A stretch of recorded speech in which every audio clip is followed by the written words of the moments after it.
Bah écoutez, salut à tous. Alors aujourd'hui, j'ai un invité de marque, Jules Melon. Donc je vous invite tout de suite à aller, pour ceux qui ne sont pas encore, il faudrait aller s'inscrire à sa chaîne immédiatement. Enfin, s'abonner. Pourquoi s'inscrire? C'est un truc de prof, ça. S'abonner, c'est mieux. S'abonner à sa chaîne immédiatement. Et puis bah écoute, à la limite, je t'invite à te présenter, à présenter ta chaîne. Ce sera l'occasion aussi pour les quelques-uns peut-être qui seraient pas abonnés, qui seraient abonnés à la mienne et pas à la tienne. Donc voilà, donne-leur envie. Bonjour bonsoir à toutes et à tous. On ne sait pas à quelle heure cette vidéo popera. Oui. Moi, en fait, est-ce que je suis vraiment un youtubeur? C'est un peu compliqué. Je suis un gars qui parle de cinéma sur sa chaîne en mode impro. Voilà, dès que je vois un film, à peu près, enfin, que ce soit un film récent, ou un vieux film, ou un film que je découvre sur le tard, ou que je revois avec grand plaisir, j'en fais une petite impro, une vidéo entre 10 et 15 minutes, comme ça, où je parle sans montage du film, voilà, de mon ressenti, ça, sans trop faire d'analyse. Avec la passion, et puis, avec les défauts qui vont avec, mais bon, moi ça me va. Non mais c'est super. Mais pourquoi Voilà. bah ça c'est cool ce que tu dis, c'est intéressant. Pourquoi tu dis que t'es peut-être pas un youtubeur? Pourquoi qu'est-ce que tu mets derrière Parce youtubeur? que dans le mode montage et tout, je fais rien, quoi. Donc Ouais, moi je suis admiratif devant ceux qui font des super montages et tout. Même toi, hein, voilà, des gens qui prennent 2 3 heures pour ouais. monter une vidéo, tu vois. Bon, j'ai pas, disons que j'ai pas encore le courage de m'y mettre. Peut-être qu'un jour je m'y mettrai, mais pour l'instant je suis bien là. Je prends mon petit appareil numérique, je me filme et voilà. Non mais c'est vraiment de mon point de vue en tout cas quand je trouve ça super cool parce que c'est vraiment moi qui aime pas trop les critiques à chaud en général, je crois que t'es une des rares personnes que je regarde faire des critiques à chaud, voilà pour être parfaitement honnête. Et je trouve que C'est c'est vachement gentil. bien parce que c'est typiquement c'est juste de voilà ça carbure à la passion. Moi je sens pas d'opportuniste dans ton travail. Moi pour moi c'est juste de la passion contrairement à beaucoup de critiques à chaud que je trouve assez opportunistes. Et voilà pour le coup c'est pour ça que j'aime vraiment beaucoup ta manière de faire. Oui, puis sans limite, sans pression, Voilà. je pars de ce que je veux quand je veux. Puis voilà, bon, des fois, forcément, je vais voir des films qui sortent et tout, mais c'est ça qui est bien aussi. Hein. C'est Ben oui. rester avec la curiosité, que ce soit sur des films qui sortent là ou des vieux films. Et des films que j'ai découverts grâce à toi, hein, notamment The Battery, hein, récemment. Ah bah, ça fait Donc super voilà, plaisir que ça t'ait plu en tout cas parce que non, c'était un vrai plaisir. Merci Netflix aussi, hein. Comme quoi il y a un catalogue intéressant aussi hein, sur ah mais Netflix. oui, Voilà. les films produits par Netflix sont pas toujours super bons en tant que Non, tels, mais ce qui en tant que tel, s'ils arrivent à ressortir ou à arracher à gauche à droite, il y a des trucs vraiment intéressants. ouais, il faut bien savoir chercher, Oui, tout voilà. simplement. Sachant que t'es quand même emprisonné un petit peu par l'algorithme qui fait qu'on ne propose pas forcément toujours ce que tu C'est pourrais ça. découvrir. Mais là, il y était, donc c'était cool.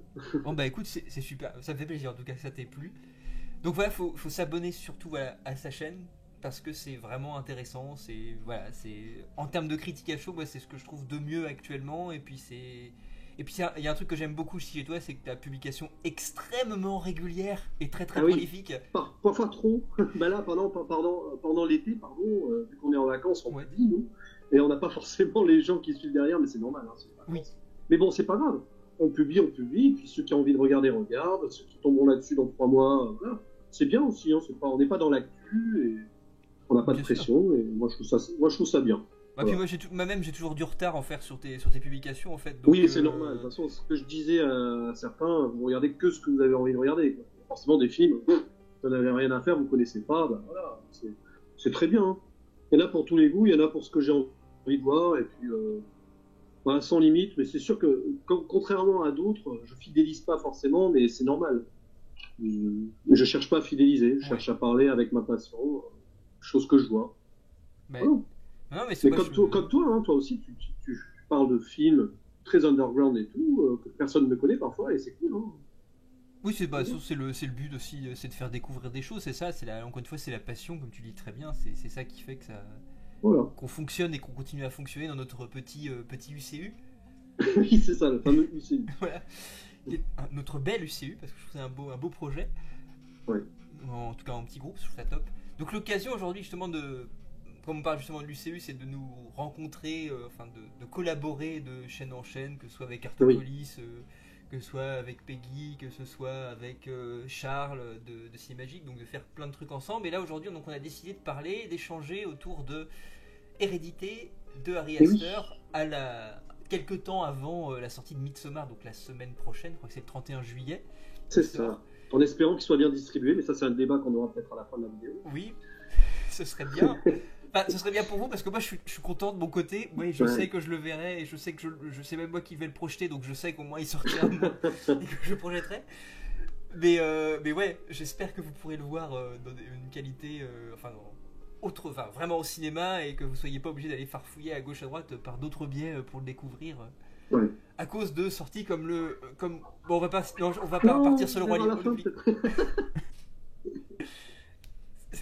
On fait pas ça, on fera pas ça. Donc, comme vous voulez parler d'hérédité, l'idée serait peut-être déjà de voir un peu toi, comment tu l'as découvert et puis quelle a été peut-être ta.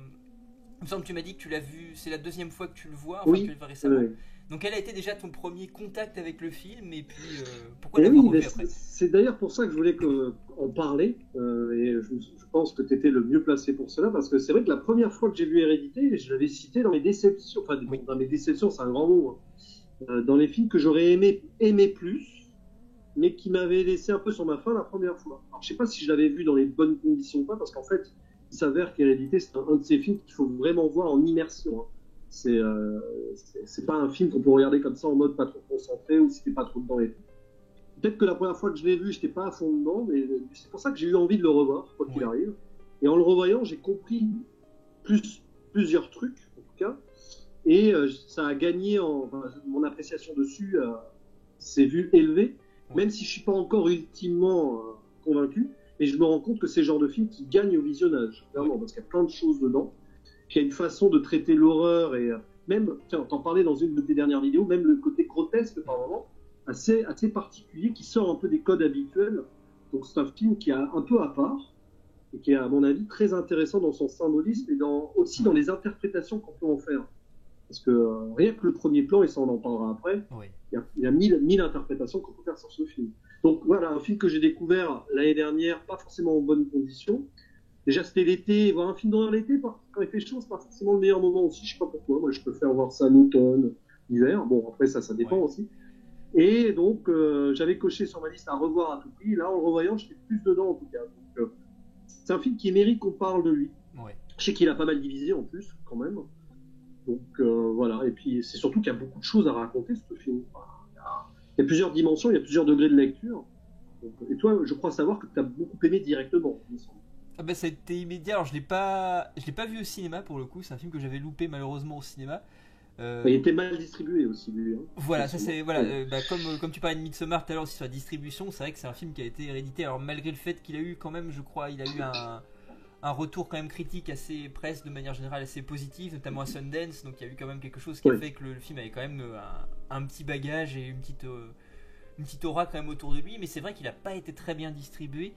Et je pense qu'il n'a pas forcément été très bien vendu non plus, parce que Ah, c'est pas un film d'horreur. Enfin, moi j'ai du mal à le voir comme un pur film d'horreur à c'est un 100%. thriller psychologique. Voilà. Mais il y a le côté horrifique sur le côté démonologie, si Oui. on veut. Mais après, Mais c'est vrai que moi, j'ai même plus tendance à le raccrocher même au fantastique pur que la oui, pure c'est vrai. horreur vraiment. Bah, comme tu parlais dernièrement de The Wicker Man, moi je trouve que c'est un film Oui, qui me, en tout cas dans son final, bon pour l'instant on va pas spoiler, mais bon en fait ouais. Mais dans le fond, ouais, il y a pas mal d'éléments visuels et on va dire ésotériques en termes de mythologie qui me rapprochent un petit peu de Wicker Man aussi dans une certaine mesure et c'est du vrai. fantastique anglais de manière générale. Mais il me semble que Ari Aster est britannique de toute façon, donc c'est assez évident que le lien peut se faire. Et donc oui, moi quand je l'ai découvert donc chez moi parce que j'avais pas pu voir au cinéma, oui j'ai tout de suite adhéré à 100%, mais là pour le coup c'est pas très objectif parce que c'est ma cam à 100%, ça c'est vraiment l'horreur que j'aime, enfin ou le Ouais, fantastique que j'aime. C'est un fantastique qui est pas agréable, hein, qui est pas confortable, ouais, c'est clair. qui va te triturer là où ça fait mal. Et puis c'est un film moi je pense d'un réalisateur qui a des gros problèmes, qui a des grosses névroses C'est possible, oui. et Peut-être des problèmes de famille aussi, vu comme il traite la famille dans le film. voilà. Je pense aussi qu'il a un problème avec les femmes et la famille, les femmes dans la famille en général. Ouais. Parce que je sais c'est Julien Dupuis qui l'avait interviewé il n'y a pas très longtemps et il lui a posé la question à savoir est-ce qu'il avait remarqué que dans son film, curieusement, il y avait le mal émanait en général des personnages féminins. Et Ari Aster n'a pas su répondre à la question, il s'est retrouvé complètement bloqué en fait par la question. Donc il est probable que névrotiquement il y ait quelque chose de l'ordre de la sublimation freudienne dedans et qu'il ait vraiment jeté un tas Ah, de c'est névroses dessus. possible. Et c'est vraiment cool. C'est ça que j'aime. Enfin voilà, c'est ça que j'aime en fait. Et comme tu disais tout à l'heure que c'est un film qui encore une fois te convainc pas, peut-être pas à 100%. Moi je trouve justement il est génial dans son côté complètement imparfait parce qu'il est hyper humain en fait. Et je trouve en fait Oui. c'est un vrai film malade et parce que son réalisateur est malade en fait. Et c'est ça qui est intéressant. Enfin je sais pas ce que t'en penses après. C'est vrai qu'il y a un côté malsain dans le film. Ouais. Et moi, c'est ce qui m'a plu à la rigueur, c'est qu'il joue avec les codes pour. En gros, à chaque moment, on est désarçonné, quoi. Ouais. Jamais on est dans une zone de confort, quoi. D'ailleurs, il joue pas trop sur les jumpscares et tout. Non, plus on va dans le film, plus on avance dans le film, plus on est dans une sorte de glauque. Ouais. Des fois, d'ailleurs, même dans le quotidien, ne serait-ce que la mère en mode somnambule, en mode elle va voir la femme qui est un peu sorcière et tout, avec ses maquettes, elle a l'air un peu perdue et tout. Et ouais, c'est vrai que le côté, là, maintenant que tu le dis, il a dû être mal apprécié de certaines mouvances féministes, ce film. Du coup. J'avais pas songé à ça, mais peut-être la façon dont tu le dis, c'est peut-être pour ça que certaines personnes ont mal accueilli le film. Après, je sais pas. Je pense pas qu'il y ait eu comment dire, de polémique autour de ça, Non. exactement, mais Mais je pense que c'est pas tant un film misogyne, mais je pense que c'est surtout un. Je pense non, qu'il y c'est parce que a. c'est lié à la sorcellerie. La sorcellerie, c'était en majeure partie des femmes, hein, Oui, bien sûr. voilà, dans l'histoire, donc c'est sûrement lié à ça, je pense. Oui, narrativement, ça justifie très bien. Comme ça justifiait dans The Witch, par exemple, de Robert Eggers, ou même Ouais, la il faut sorcellerie que je était vois, bien. parce qu'apparemment, ce film est très rapprochable des réalités sur certains points, apparemment, ce que j'ai vu. Même sur beaucoup, je trouve, ouais. Ouais, bah, c'est intéressant. Faudra que je le note, celui-là aussi, à voir. Ah oui, c'est un film magnifique. Enfin, moi, je trouve. C'est un truc qui m'a. Quand je te dis que c'est pure ma cam, dans le sens où The Witch, c'est exactement en termes d'ambiance, on a quelque chose d'assez proche. Dans le côté très minimaliste, justement, comme tu disais bien, qui va pas dans le. Qui suit pas forcément les codes, qui essaie de les détourner continuellement, Ouais, qui va pas essayer de flatter le spectateur dans le sens où il a envie d'aller, en essayant justement de limiter un maximum les jumpscares, c'est très anti-spectaculaire, enfin bref, ça reste dans quelque chose d'assez. Puis c'est très intime et intimiste. Donc ouais. ça me plaît, c'est le genre de fantastique moi qui me plaît. Et c'est pour ça que je peux réellement comprendre que parfois on puisse difficilement accrocher au truc quand on aime. Ne serait-ce que si par exemple on aime Conjuring, par exemple, j'aime beaucoup Conjuring aussi, Hmm. mais c'est très différent pour le coup, ça reste une interprétation du fantastique qui est vraiment différente. C'est vrai, c'est vrai. Mais c'est vrai que maintenant que tu le dis, côté fantastique, c'est pas bah, l'horreur. L'horreur, elle est un peu là, entre guillemets, dans Oui, la possession, tout ça, si on veut. D'ailleurs, c'est pour ça que le film a été comparé à l'Exorciste. J'avoue que, bon, ça, c'est vraiment pour faire vendre l'œuvre. Hein. ouais. C'est considéré comme le nouvel Exorciste. Ouais, c'est pas parce qu'il y a de la possession vite fait dans le film que c'est pareil. Mais bon, ça, il faut bien faire vendre aussi. Hein. Mais le côté fantastique, c'est vrai, il y a un côté indicible aussi. Oui, Le côté Lovecraftien, on en parlait avec la Myrtopolis, c'est tout à fait. par message l'autre jour. C'est vrai qu'il y a pas mal de choses là-dedans qui sont. Et puis alors surtout, pas mal de petites influences qui sont super bien digérées, je trouve, dans ce film-là. Parce que oui, ça rappelle des petits trucs, tout ça, mais c'est assez personnel comme œuvre, je trouve. Enfin, il a son cachet personnel. Ouais. Sans être hyper original, il y a quand même une tonalité qui fait que ce film sort un peu du lot. Qu'on apprécie ultimement ou qu'on ait des réserves d'ailleurs. Objectivement, il y a quelque chose qui rend ce film assez unique. Donc il y a beaucoup de choses qui sont intéressantes à dire à son sujet. D'ailleurs, je pense qu'on va spoiler bientôt, hein, à force. Oui, je pense. Ça va partir en vrille à un moment donné. Ah oui, parce que c'est sûr que si on spoil pas, en fait, on va pas dire grand-chose. Le film, il nous plonge directement dans. Bon, il y a des choses qui sont pas spoilées. C'est la première scène. Cette première scène, moi, c'est une de ces scènes qui m'a marqué de 2018. Ah oui, Cette scène qui fait plan sur la cabane à l'extérieur, et puis on va dans la maison vers les maquettes, et en fait, l'histoire se déroule dans les maquettes. On dirait du Quentin Dupieux, presque. Genre une sorte de méta d'irréalité dès le début. D'ailleurs, il y a eu des théories comme quoi, en fait, tout ce qui se passe dans le film est irréel, du coup, à cause de ce premier plan. Je sais pas comment tu l'interprètes, ce premier plan, qui est assez. Débuter un film comme ça, c'est quand même osé. Hein. Mais moi j'aime bien ce côté-là parce que j'ai vraiment l'impression. Enfin, moi je l'ai interprété comme ça, faudrait que tu me dises toi ce que tu as comme interprétation. Mais moi je vois vraiment le. Et dans le coup, j'aime bien l'idée que tu parles de méta et de Dupieux parce que j'ai vraiment cette idée-là que la maison de poupée, c'est Harry Astor qui est devant sa maison de poupée et qui va jouer avec ses Oui, poupées comme il c'est a vrai. envie de les bouger à l'intérieur de sa maison. Et c'est renforcé par l'idée qu'à chaque fois qu'il filme des pièces ensuite à l'intérieur de la maison, quand on est vraiment dans la maison et que l'action, enfin l'histoire suit son cours, il joue sur une très très courte focale qui fait que tu as l'impression que tout est très petit et tu as encore l'impression d'être dans une maison qui est complètement... Tu as l'impression d'être dans la maison de poupée toujours en fait, même quand même quand dans la narration, l'utilisation de la courte focale fait que ça crée une sorte de diminution de la profondeur de champ qui fait que c'est très très bizarre. Tu as l'impression d'être vraiment dans une maison toute petite et que tu as ces personnages qui déambulent dedans. Donc j'ai vraiment cette impression de... Comme la mère en fait manipule aussi sa famille, rejoue son histoire dans ces maisons qu'elle fabrique elle-même, Ari Aster joue aussi avec ses propres acteurs à l'intérieur de cette maison de poupée dans laquelle va se dérouler le film. Il manipule ses personnages et du coup avec ça il manipule un peu le spectateur aussi. En plus, voilà, tout à fait. C'est vrai qu'il y a un truc là-dessus. Alors après j'ai vu aussi des gens qui disaient ouais mais en fait ça veut dire que tout est dans l'esprit de la mère. Elle qui fait les maquettes en fait elle crée dans ses maquettes, elle crée l'histoire qu'on voit là. Bon après c'est sûr qu'il y a plein de degrés de lecture intéressants aussi. On pourrait tout à fait interpréter comme ça, oui. Et ça c'est bien les films où on peut. Je pense que d'ailleurs Ari Aster l'a fait exprès. Il a laissé l'interprétation aussi à son public. Mais c'est vrai que la mère elle est quand même très obnubilée par ses maquettes. C'est assez intéressant. Puis comme tu dis, elle manipule tout en ayant été manipulée aussi. Oui. Parce qu'il y a la grand-mère derrière. Le film s'ouvre comme ça avec cette nécrologie de la grand-mère, la matriarche qui est morte avant le film. Et on comprend que c'est en fait le vrai personnage principal du film, c'est la grand-mère qui est morte. Tout à fait. Ça veut dire que le personnage principal n'est pas dans le film. C'est assez amusant. Et scène qui est assez horrible d'ailleurs, parce que même elle essaie de faire une oraison funèbre à sa mère qui soit potable, mais elle ne cesse de lui cracher à la gueule en fait pendant toute l'oraison funèbre. C'est horrible. La mère, elle déteste sa mère. Elle précise même à ses enfants limite qu'elle les a pas voulu. Oui. C'est là le côté glauque, quoi. Et le côté destruction de la famille, parce que cette famille elle est présentée comme une famille américaine typique. On connaît l'importance de la famille aux États-Unis, tout ça. Et là, en fait, il y a une déconstruction de la perfection, de l'apparence parfaite, d'une famille typique. Et je pense qu'il y a une petite critique de la société américaine cachée aussi là-dessus. D'autant plus que le côté sorcière aux États-Unis, on sait la paranoïa que ça a pu engendrer aussi dans l'histoire américaine. Oui. Donc, je pense qu'il doit y avoir un petit côté social aussi, sociétal, au niveau de la lecture derrière.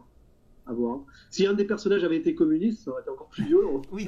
Par exemple. Parce qu'on parle de la chasse aux sorcières, qui a aussi été. Les sorcières, pour les Américains, c'est tous ceux qui sont pas comme eux. Quoi. Oui. Voilà. Ce qu'on retrouve chez Carpenter beaucoup. Même. Oui, tout à fait. Mais alors, tout à fait, je pense que le côté, en effet, social, etc., de dynamiter, de montrer une sorte de noyau familial qui est en train de pourrir sous ses secrets, etc., et qui essaie de jouer la façade. Oui, c'est tout à fait ça.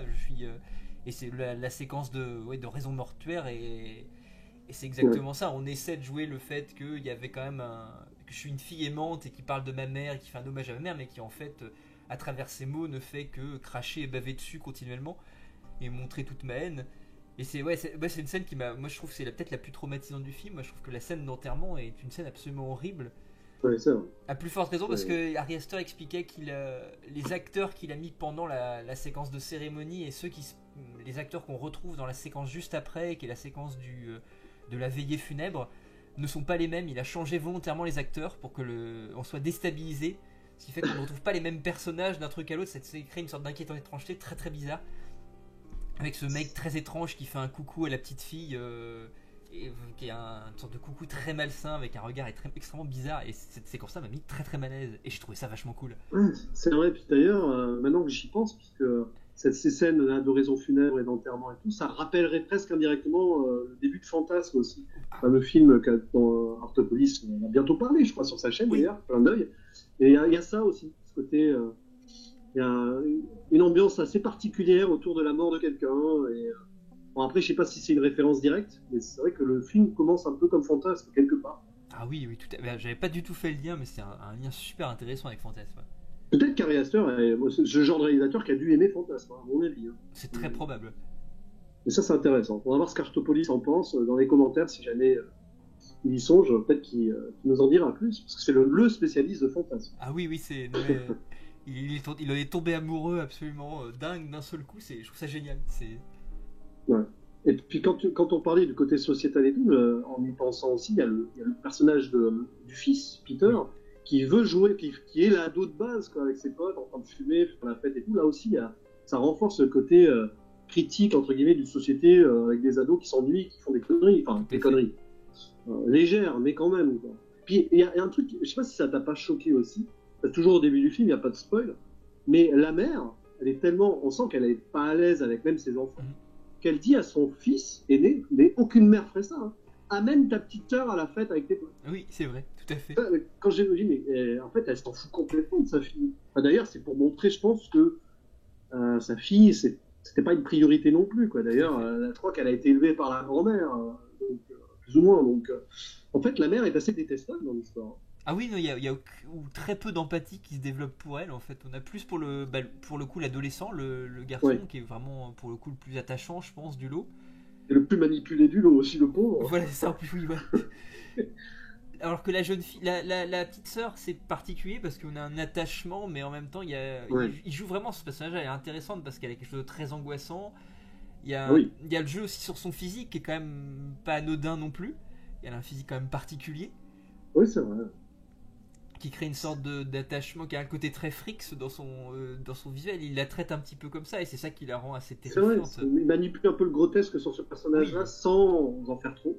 Et dans Et, Midsommar, a priori, il y a aussi un personnage comme ça, dans ce que j'ai pu voir sur les quelques visuels. ah bah écoute, de toute façon, ça m'étonnerait pas. Ouais. Mais c'est vrai qu'il y a. En plus, il l'a fait. Bon, il l'a fait avoir, il lui fait avoir ce tic là avec la langue. Là, Oui. ça, c'est un vrai coup flip, ça, parce que quand tu le sens au début, tu te dis c'est bizarre, mais après quand ça revient dans le film, c'est peut-être le truc qui fait le plus peur finalement. Voilà. Pas besoin d'un jumpscare, juste ça, quoi. Ah oui, mais ça c'est bien parce que peu de films d'horreur le font, enfin, les films du genre comme ça Ouais. le font récemment. Les jumpscares, c'est des trucs qui sursautent dans un coin. Voilà, bon.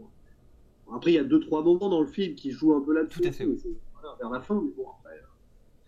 Mais c'est vrai que là-dessus, trouver un petit truc comme ça, un petit type qui fait peur, c'est intéressant. Je trouve. Ça fait très film à l'ancienne, j'ai envie de dire. Oui, il y a quelque chose. Bah, c'est un film qui est très. C'est le truc que tout le monde utilise comme phrase, mais qui est super galvaudé, mais c'est pas grave. T'as le côté vraiment entre tradition et modernité, où il y a ce côté Ouais. amour d'une tradition de cinéma fantastique, et puis l'idée d'essayer de créer, comme tu disais, de changer un peu les codes, de les transcender, même si on reste quand même dedans malgré tout. Ça reste un film assez classique quand même, hein, sur pas mal de points. Oui. Et je pense que ça vous permet d'arriver par rapport à ce que tu disais, comme tu parlais de la fête, c'est bien parce que ça vous permet de parcourir le film progressivement. Ah, la fameuse fête. Ouais. Voilà, et là, bon, on va commencer à spoiler parce qu'en certaines mesures, ça n'apparaît nulle part dans les bandes annonces, cette séquence-là. C'est vrai. Et encore heureux, finalement. Voilà, oui, parce qu'elle est extrêmement choquante et. Ouais. Donc voilà, à partir de ce moment-là, on spoil, voilà, on le dit maintenant. Voilà. Allez voir le film avant, quand même. Voilà. Et donc, peux-tu nous parler de cette fameuse scène, justement? Bah, déjà, bon, pendant la fête, la pauvre bouffe des trucs, il y a des noisettes, donc, parce qu'elle est toujours en train de bouffer du chocolat. Oui, aussi. c'est Ça, vrai. moi, j'ai trouvé ça glauque. Moi aussi. Et puis, elle est allergique aux noisettes, la pauvre. Pas de bol, elle va bouffer des noisettes. Donc, du coup, allergie, et puis le frère va la rapatrier à l'hôpital d'urgence. Sauf que sur la route, il y a un animal. Alors, ça aussi, c'est marrant parce que l'animal qui sort de nulle part, je pense que là, il y a clairement un truc autour du rite satanique et tout. Enfin, là, il y a pas mal de choses, je pense.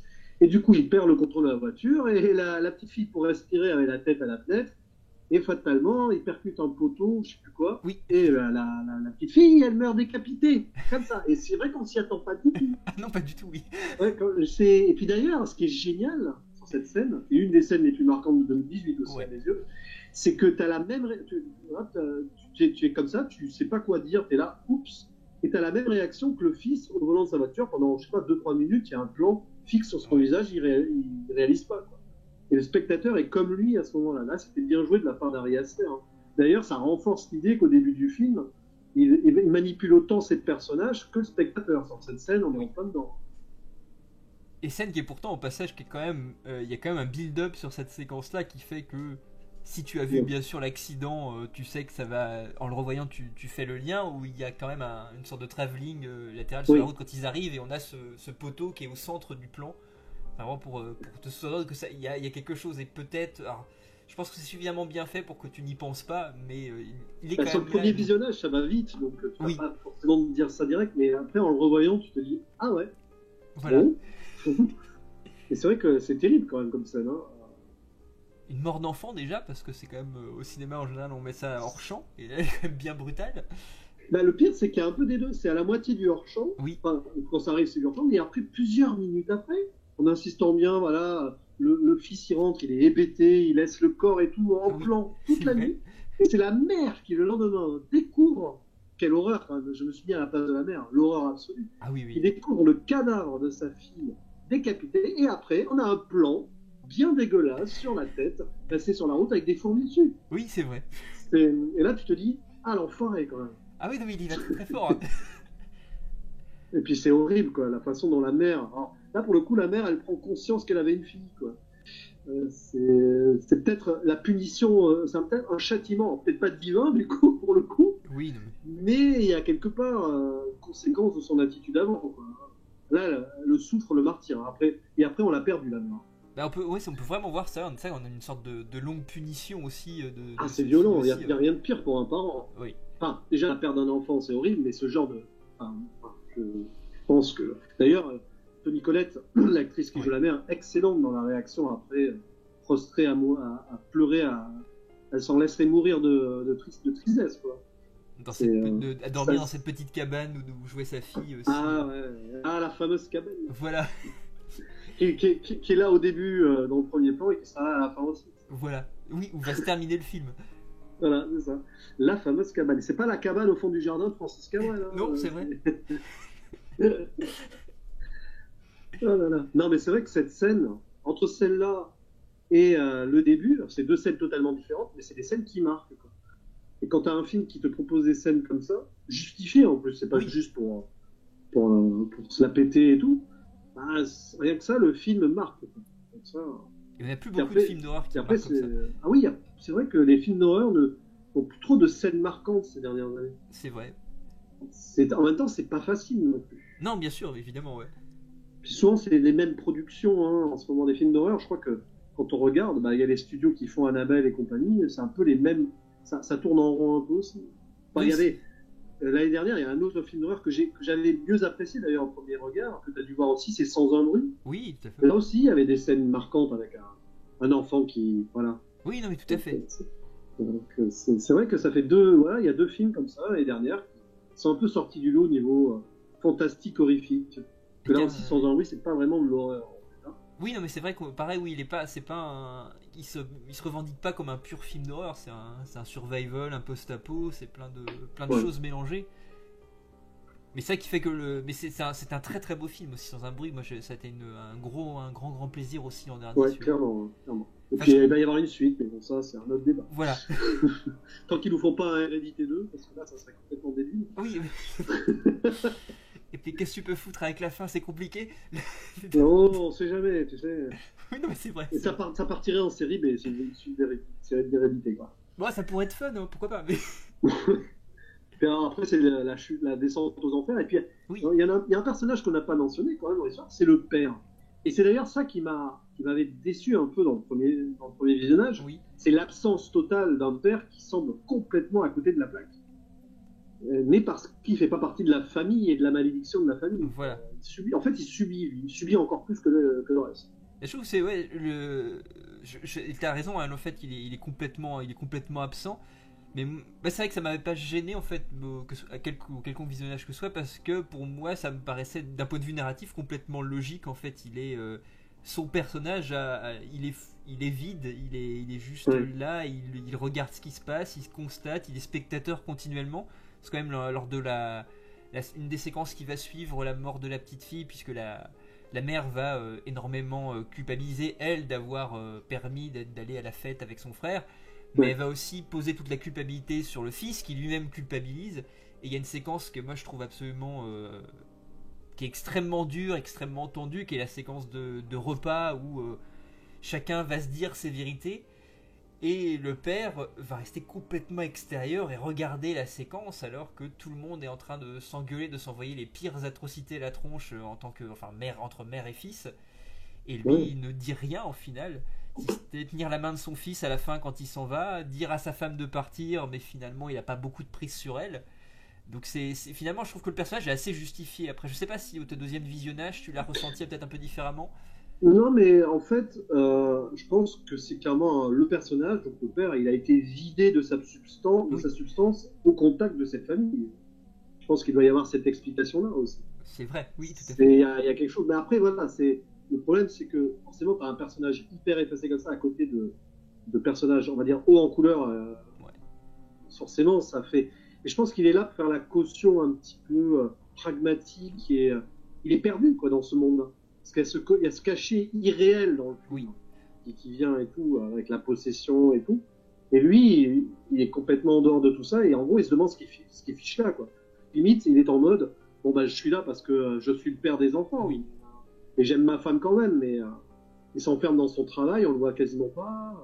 Il ment même à sa femme à un moment oui, en plus, c'est vrai. quand il apprend que le cimetière où la grand-mère a été enterrée a été profané, il ne dit même pas à sa femme. Oui, Et c'est là, vrai. d'ailleurs, j'essaie de comprendre pourquoi il ne le dit pas à sa femme. Euh, Comme s'il l'a soupçonné, je sais pas. Oui, c'est ça, c'est la relation qu'ils ont, de toute façon, tous les deux est vraiment très très étrange en fait. Il y a une sorte de truc d'amour-haine, on sait pas vraiment. Ouais. C'est très très étrange. Il a un rôle vraiment particulier, le père. Malgré tout, malgré justement son vide, je trouve que le côté où il a l'air très très vite, comme tu dis bien, il a pu être vidé, vampirisé par la famille. Ah, c'est possible. Il y a quelque chose vraiment de. Je trouve qu'il y a finalement quelque chose d'assez fort en fait dans cette absence de caractérisation, parce c'est vrai qu'il n'y a pas grand chose pour lui. Mais alors j'aime bien ce que tu dis de caution rationnelle ou pragmatique, c'est ça, parce que finalement, même dans sa mesure, quand il va. Et là on continue à spoiler, quand il va mourir, c'est là que Ah le oui, film se plonge pleinement dans le fantastique. C'est-à-dire qu'avant on a des éléments qui sont encore interprétables d'un point de vue rationnel et que lui va interpréter à plusieurs reprises de manière rationnelle. Et une fois qu'il va prendre feu, qu'il va brûler sur l'autel du rationalisme, bah, il n'y a plus de rationalisme, c'est tout part en vrille et c'est c'est vrai. terminé.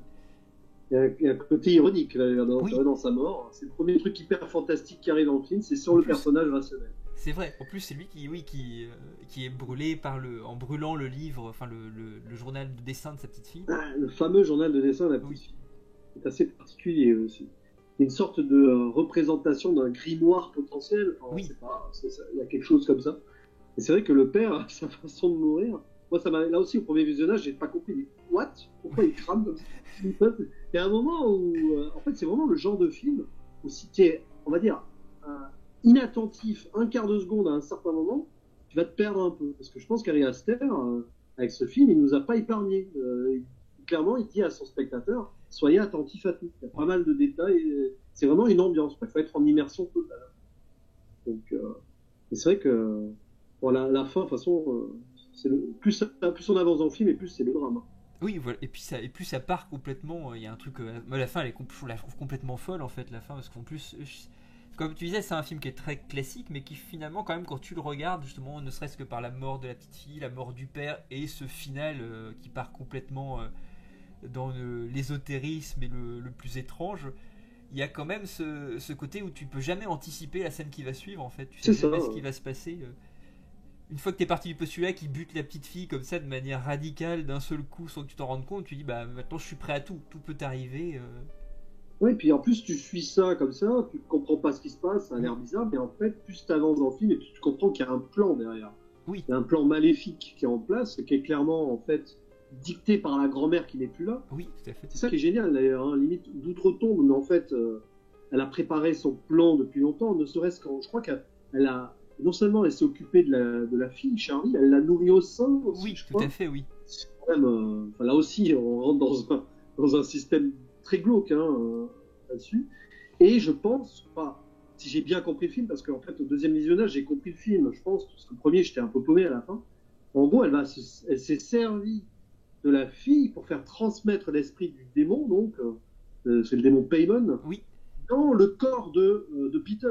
voilà, En c'est fait, ça. c'est un truc en deux temps. On fait mourir la fille, puis après on fait passer l'esprit de la fille dans le frère, qui va accueillir le démon comme ça. Voilà.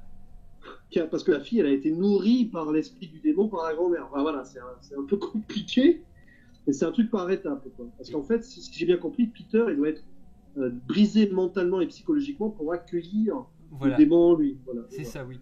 et donc, en fait, Peter, c'est la marionnette qui on a sa chute, sa descente aux enfers psychologique pour qu'à la fin, il puisse renaître en tant que roi Paimon. C'est c'est flippant quand même, hein, quand tu penses. Ah Et oui. quelque part, c'est un petit peu, là aussi, il y a une allégorie de ce qui se passe dans des sectes. Hein. Ah, On va briser psychologiquement quelqu'un pour qu'il accepte. Voilà, quoi. ah, tout à fait, ouais. Mais il y a ce côté, même moi ça me fait beaucoup penser, qui était même dans la même idée d'allégorie des sectes, il y a ce côté Rosemary's Baby avec Ah, totalement. cette secte qui est Clairement. autour et qui veille avec la secte qui va devenir l'amie de la mère, Ah et oui. qu'on va découvrir qu'elle a un lien finalement avec la grand-mère, avec ses tapis qu'elle tissait et Ah qui oui. est à l'entrée de... C'est bien que tu parles de ce film-là, parce que c'est un de mes films préférés dans le genre fantastique horrifique, entre Ouais. guillemets. Rosemary's Baby, c'est vraiment. C'est une œuvre, quoi. Et c'est vrai qu'il y a des points communs assez intéressants entre les deux films. Ah oui, il y a toujours, il y a quand même cette idée aussi de la secte qui va, puisque c'est la grand-mère veillait sur la mère et prenait le bébé justement, la petite fille à qui elle donnait le sein justement. Il y a cette idée-là aussi de cette secte qui va couver la mère, qui va accueillir alors l'antéchrist dans le cadre de Rosemary's Baby. Mais là, le démon Paimon aussi, qui va être couvé par la grand-mère et tous les adhérents de la secte qui est autour, qu'on retrouve à la fin dans la maison, dans la scène de la cabane, au fond du Ah jardin. oui. Et puis ils sont pas très habillés. Hein. Non, voilà. Là, à la fin, on est dans le bloc ultime, quoi. Il y a beaucoup de Et- nudité de vieux et j'aime bien moi, la nudité de vieux. Ouais, forcément, c'est un genre de truc que tu t'imagines pas. Oui, Et quand tu vois ça dans un film, t'es là en mode ah ouais, bah, c'est dérangeant, ouais, c'est. Cette fin, elle a un côté beaucoup plus sombre, mais ouais. qui a rapproché de Wicker Man aussi, où il y a des passages dans The Wicker Man, du Dieu d'osier en français, si jamais vous l'avez vu en français, qui sortent complètement, voilà, toute cette sexualité montrée aux jeunes enfants et tout. Enfin, Ouais. ça fait partie de ces films très dérangeants.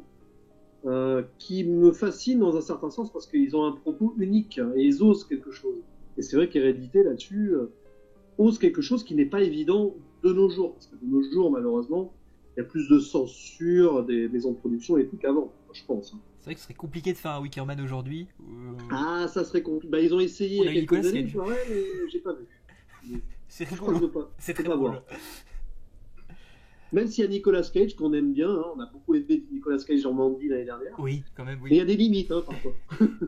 Bah, faut quand même voir pour Nicolas Cage pour 10 bouses, il va faire un film dans les 10 bouses qui est bien. Donc, Bandy l'an Ouais, voilà. dernier, qui peut-être à limite Kick-Ass il y a quelques années où il avait un petit rôle mais qui était Oui. vachement bien aussi. Alors, il y avait Prédiction, qui n'était pas dégueu. Hein, Prédiction aussi, oui. Voilà. Mais bon, c'est vrai que. Bon, je l'ai pas vu, le remake de Wickerman. Je pense que je vais m'en passer pour l'instant. Ouais, c'est une curiosité à voir après, ça peut être. Oui, Je voilà. pense que. Mais bon. Mais Et c'est vrai que voilà, j'aime bien quand même les films dérangeants par moment. Ouais. Parce que bah, ça te permet de voir autre chose. Ça te permet de réfléchir aussi. Tu te dis, tiens, il y a ça là. Et pourquoi c'est dérangeant? Tu te poses des questions sur toi-même aussi. Tu te dis, tiens, ouais, c'est vrai. Et puis voir des films qui osent comme ça permet. Je sais pas, ça permet de les inscrire dans un certain contexte particulier aussi, et de se rappeler d'eux. Hein. C'est pas plus mal non plus. Oui, c'est ça aussi, ouais, ça, que t'apprécies au final ou pas l'expérience vécue, même si Voilà. elle est désagréable, au moins elle reste l'expérience désagréable. C'est ça, je préfère quand même un film que tu vas pas trop aimer, mais dont tu te souviens, qu'un film que tu as bien aimé, mais au final, 2 mois après, tu te rappelleras même plus de l'avoir vu. Non, je suis tout à fait Ça d'accord. arrive, hein, ça. Ouais. Mais c'est vrai que, en tout cas, oui, c'est un film, dans son final, alors du coup, je sais pas si on n'a pas oublié des trucs entre le final et le moment de la... Bon, en fait, après, il y a tout ce qui est en mode, on va dire que la mère se fait... Ouais, elle se fait embrigader, quoi. Oui. Alors, la voyante, qui est l'amie de la grand-mère, là, qui est d'ailleurs jouée par une très bonne actrice, Anne Dowd, Oui, qui est superbe. que j'avais adoré dans The Leftovers, je sais pas si t'as vu Oui. cette série. J'ai vu Voilà. la première saison, mais oui, en effet. Où il y a une secte aussi, d'ailleurs. Oui. Ah, elle aime bien jouer ces personnages-là. Et ouais, après, c'est la descente aux enfers de tout le monde. Quoi. Du fils, qui se fait peu à peu, on va dire, il se fait peu à peu posséder par Charlie. Oui. Et la mère qui se fait, je vais pas dire possédée par sa grand-mère, mais presque, par sa mère, mais presque, je sais pas. Parce que la mère, c'est là, même au deuxième visionnage, j'ai des questions là-dessus. Est-ce qu'elle se fait posséder, la mère, finalement? Ou est-ce qu'elle devient folle, entre guillemets? Mais c'est compliqué, ouais, parce que il y a le côté dépression progressive ou due au deuil qu'elle ne fait pas d'un point de vue, on va dire, rationnel, mais en effet, il y a quand même cette séquence de fin avant la séquence dans la cabane au fond du jardin.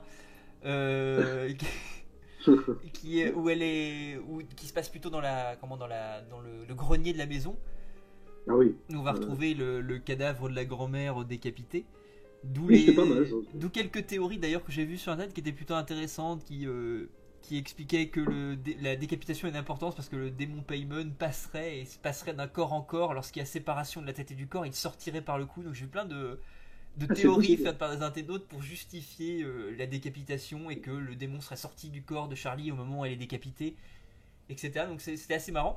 Et cette séquence-là, oui, où là, pour le coup, on pourrait vraiment parler de quasiment de possession, puisqu'elle s'élève dans les airs et elle se décapite toute seule.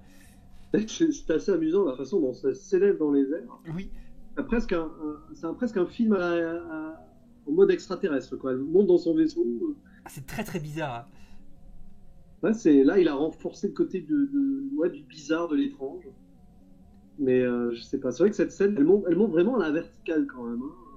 Bah, il y a le troisième acte du film où il y a quand même où il se lâche un peu plus dans les effets un peu plus spectaculaires et avec tous ces personnages qui grimpent au mur, c'est que moi, j'aime beaucoup, qui fait penser à plein d'autres films, qu'il faut penser à certains monstres dans Silent Hill, qu'il faut penser Mm.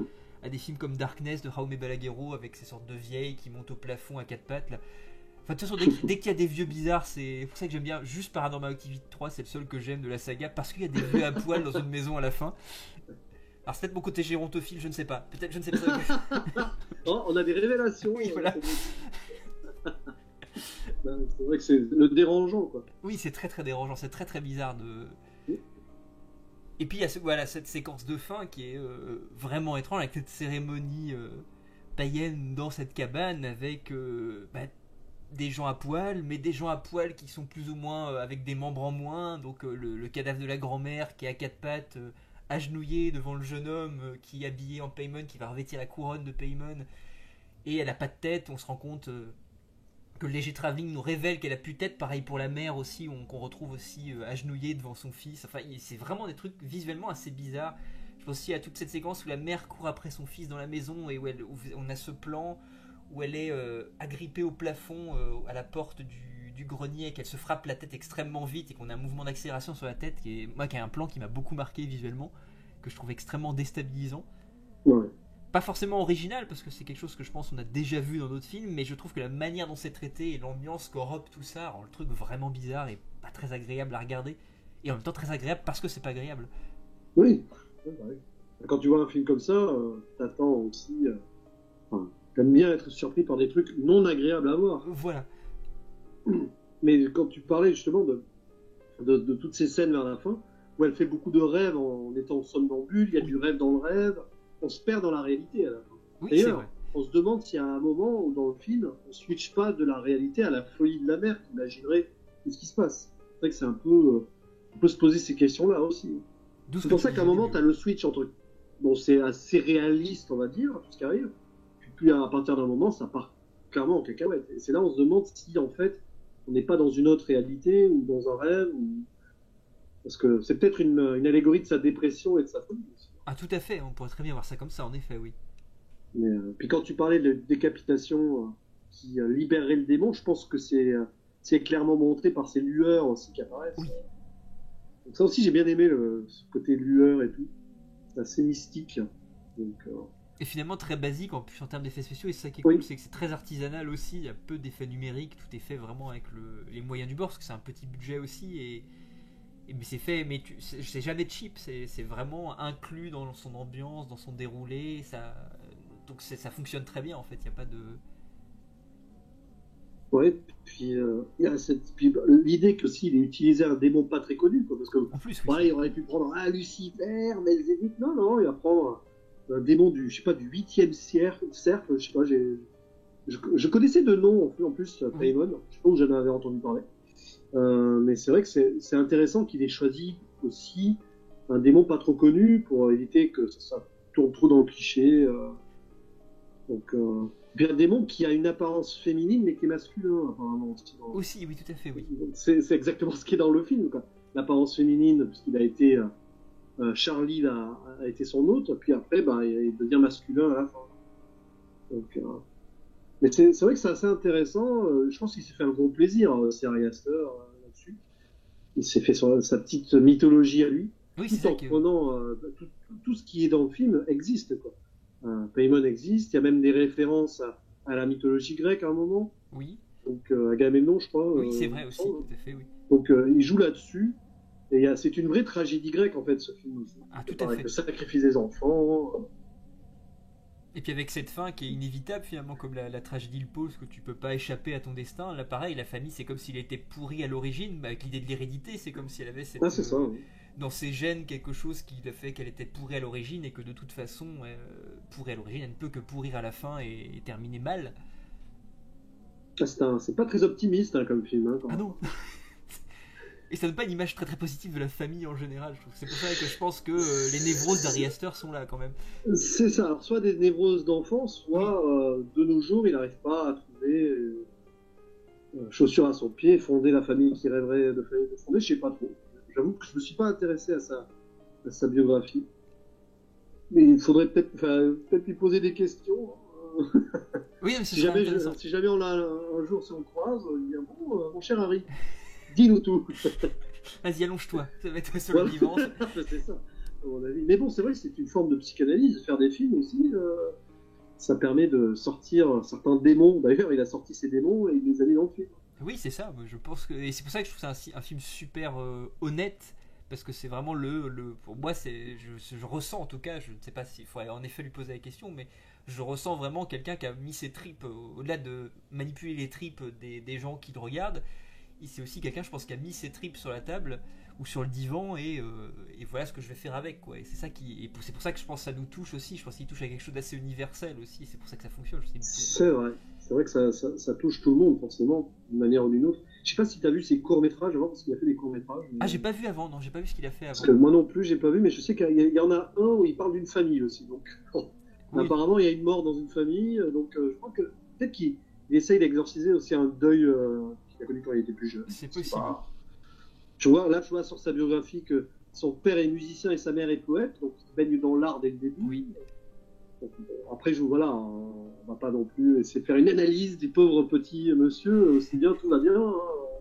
Il est en pleine forme et en pleine possession de ses moyens et de sa psychologie. De toute façon, qu'est-ce que ça veut dire ? On est tous plus ou moins pris par certaines névroses. Bien sûr, on est tous névrosés de toute façon. Voilà. Non, mais c'est vrai que c'est un film. C'est clair que c'est un film. En fait, il faut s'accrocher pour ce film-là. Oui. Et j'ai envie de dire d'ailleurs à ceux qui l'ont vu une fois, qui n'ont pas trop aimé, retentez-le. Parce qu'il y a des choses à voir qui peuvent, à mon avis, qui peuvent être intéressantes. Et toi, justement, comme tu disais que tu l'as revu une deuxième fois, quelle a été ta conclusion après ce deuxième visionnage ? Est-ce que tu as envie de le revoir une troisième fois ? Est-ce que en quelle mesure tu l'as plus apprécié ? Alors déjà, je le reverrai une troisième fois sûrement, pas dans l'immédiat, mais c'est sûr. Mais j'ai déjà plus saisi l'histoire en tant que telle, en fait. Parce que la première fois, tu regardes ça, tu traverses ça presque comme un fantôme la première fois. Tu vois le drame familial, tu vois le côté possession et tout. Mais si tu suis pas à 100% en comprenant tout du premier coup, tous les petits détails et tout, tu vois pas le plan. Et là, dans le deuxième visionnage, j'ai vu le plan de base de la grand-mère, donc avec la fille, pour transférer le démon dans le fils. Et là, ça paraît beaucoup plus clair, du coup, au second visionnage. Après, j'ai trouvé moins de longueur au deuxième visionnage qu'au premier. Et j'ai toujours ce sentiment de longueur. Pardon, le film a des longueurs, mais je pense que c'est volontaire aussi, pour installer l'ambiance. Il y a des moments, quand même, il y a des scènes qui sont assez longues. Je suis d'accord qu'il y a le film. S'il y avait un défaut que j'aurais noté aussi, c'est qu'il y a des petits soucis de rythme à des moments. C'est ça, mais je pense qu'il a vraiment voulu mettre ça. Il l'a fait exprès, je pense. Hein, oui. Pour nous désarçonner, pour nous endormir, entre guillemets, pour mieux nous surprendre. Et c'est vrai qu'à certains moments, par exemple, toutes ces scènes de la mère avec la médium et tout, bon, t'en as 2-3 comme ça. Finalement, une aurait suffi. On passe au spiritisme après, on est bon.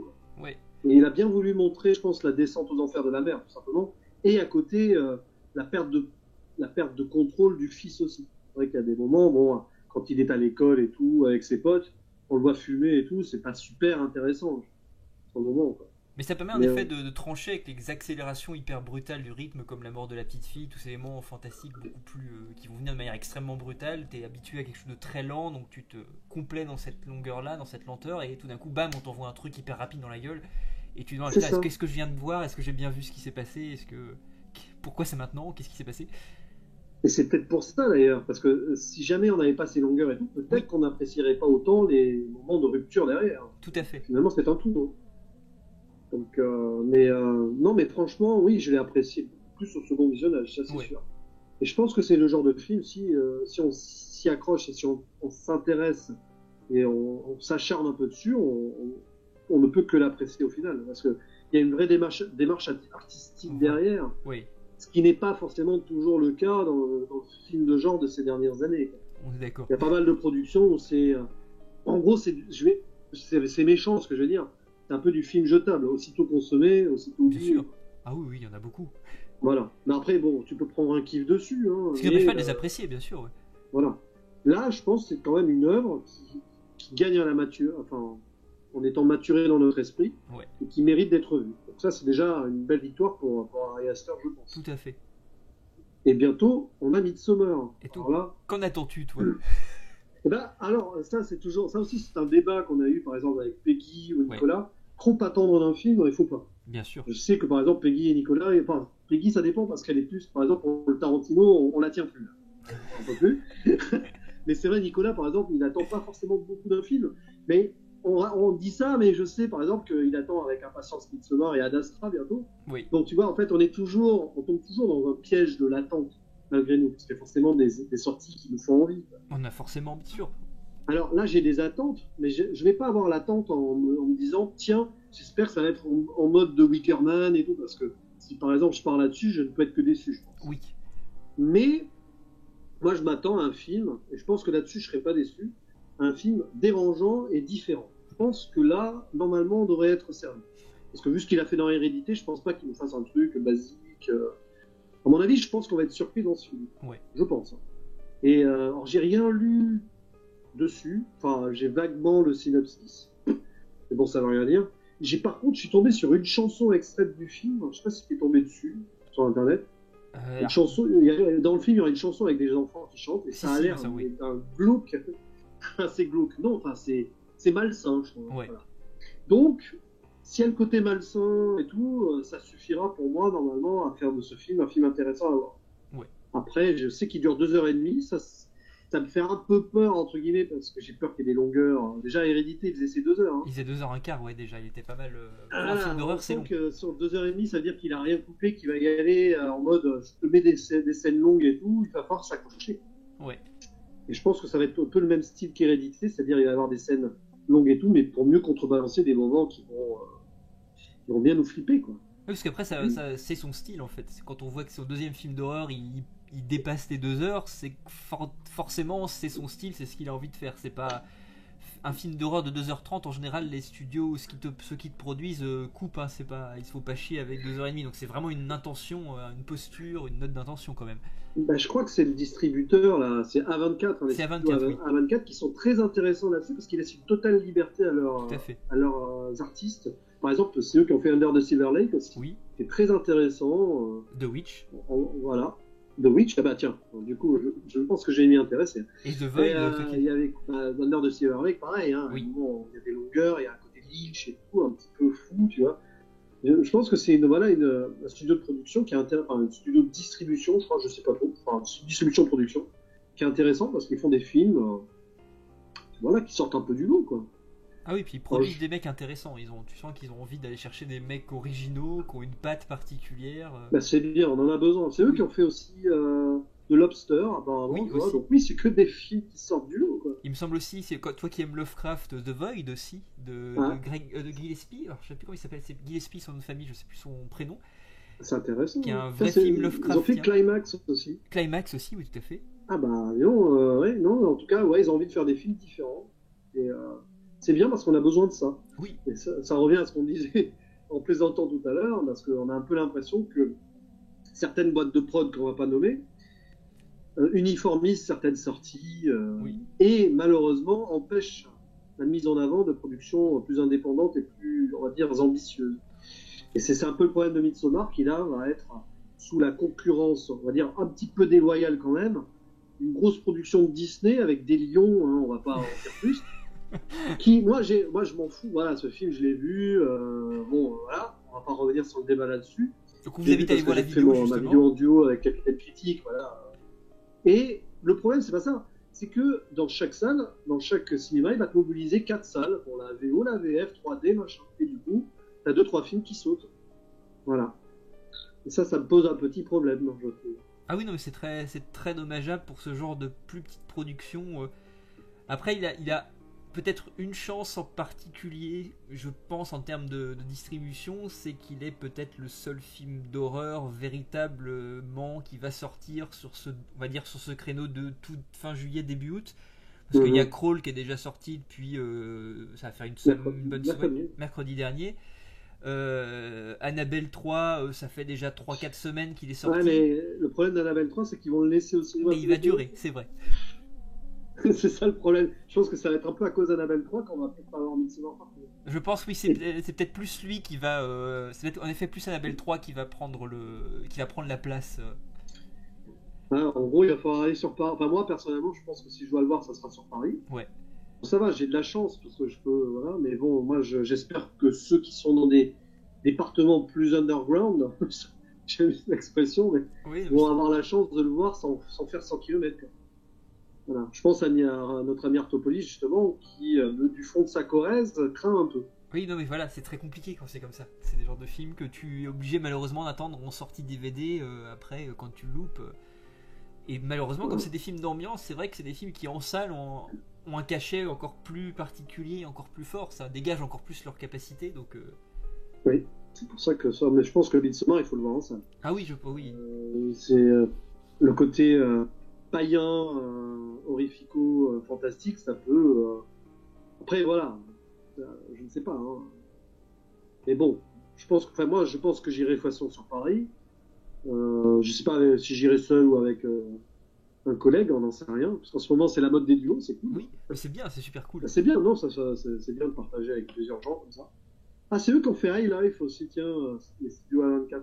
Dédicace pour Nicolas. Qui était plutôt un film plutôt intéressant, que j'ai vu récemment aussi. Je crois que je le revois parce que bon, là j'avais pas aimé, mais c'est quand même un film aussi différent. Et comme j'ai changé d'avis sur Hérédité un peu, bon, j'avais préféré Hérédité à High Life.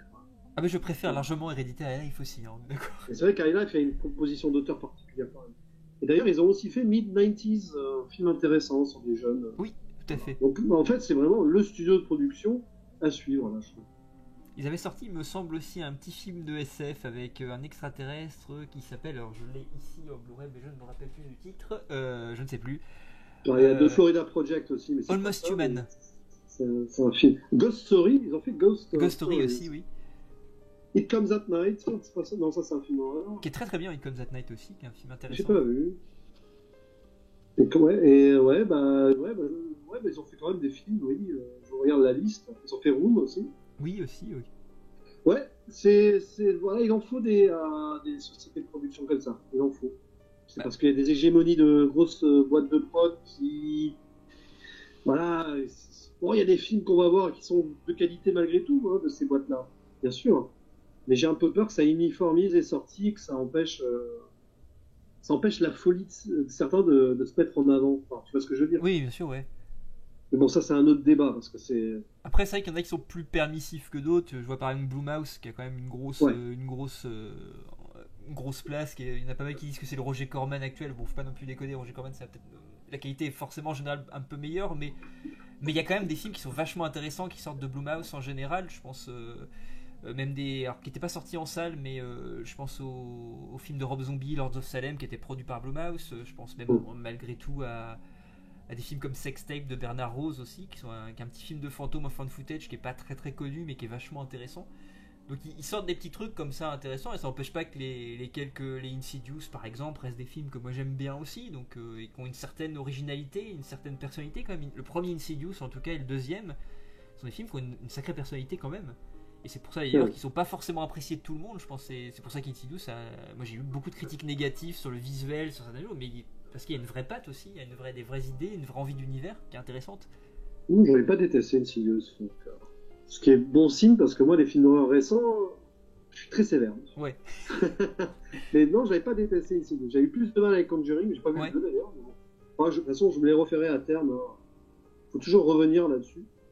Et puis après, il va falloir faire tout le Conjuring Universe parce que qui s'étoffe beaucoup. Alors ça, c'est le débat des univers étendus. Est-ce que ça vaut le coup ou pas toujours? Est-ce que ça a toujours sens? Est-ce que ça fait toujours sens? Ça, c'est autre chose. Mais...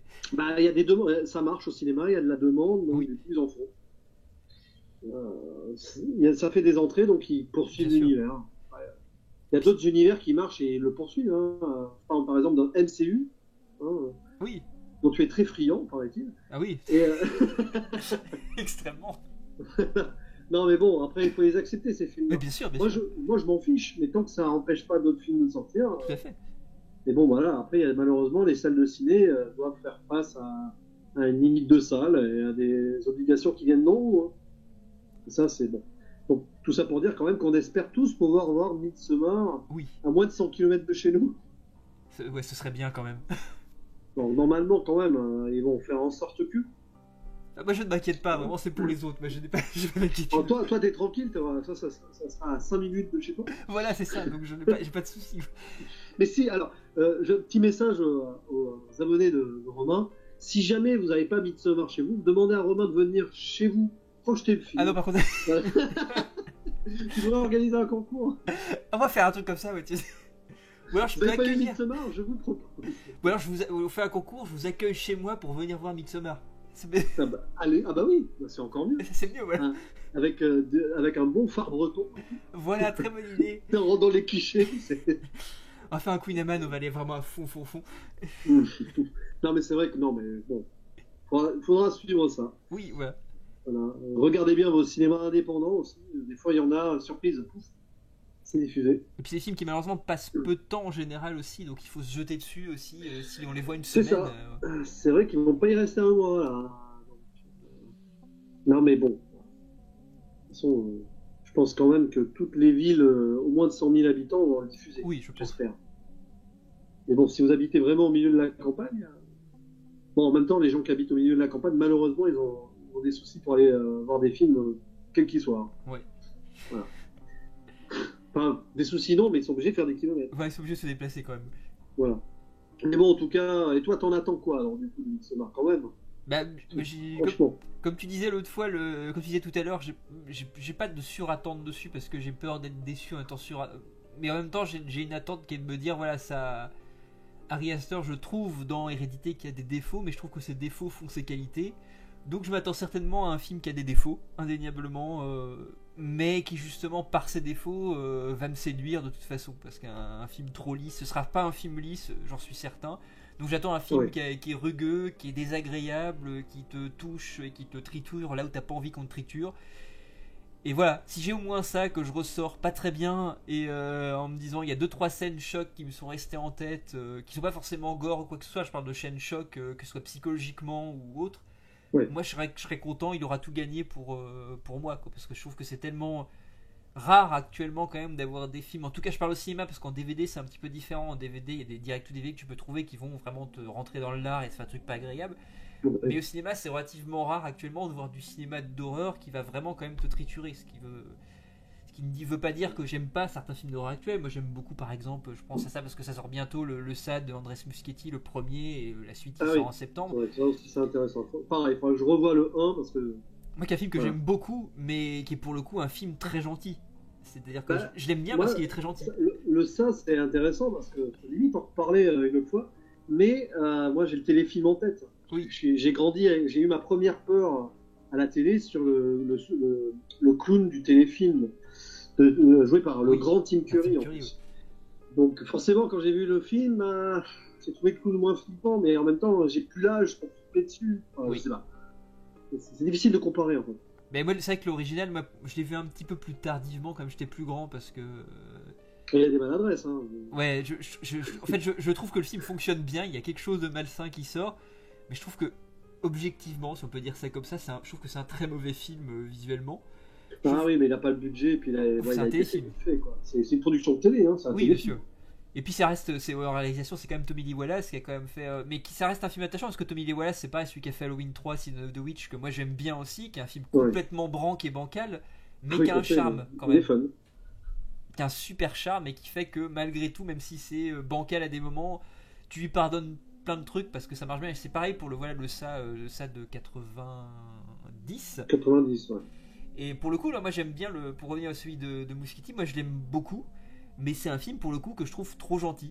Je trouve qu'il est pas très agressif. C'est parce que c'est une grosse prod. Voilà, mais il est très beau Ouais. visuellement, il est magnifique, le groupe de Oui. gosses est vraiment top et je trouve que le film, je trouve hyper attachant, c'est un film que j'aime vraiment beaucoup. mais il me bouscule pas suffisamment. Mais je l'aime beaucoup quand même, donc j'attends avec beaucoup d'impatience, pareil, la seconde partie. Bon, j'ai hâte de voir le 2 quand même, parce que j'ai vu la bande-annonce, sans le vouloir, avant Crawl hier, justement. Ouais. Enfin, quand je dis hier, hier quand on tourne la vidéo. Je sais pas quand tu la remettras. Et en fait, il y a des trucs qui ont l'air bien malsains dans le 2 quand même. Oui. Mais bon, attention, il faut se méfier des bandes annonces. Oui, tout à fait, oui. Voilà. Mais ça peut être prometteur si la bande annonce confirme l'ambiance du film. Et puis ce mec-là a un sens du macabre, Muschietti, avec Mama avant déjà, c'est le temps Et qu'il a il faut un que vrai je vois sens.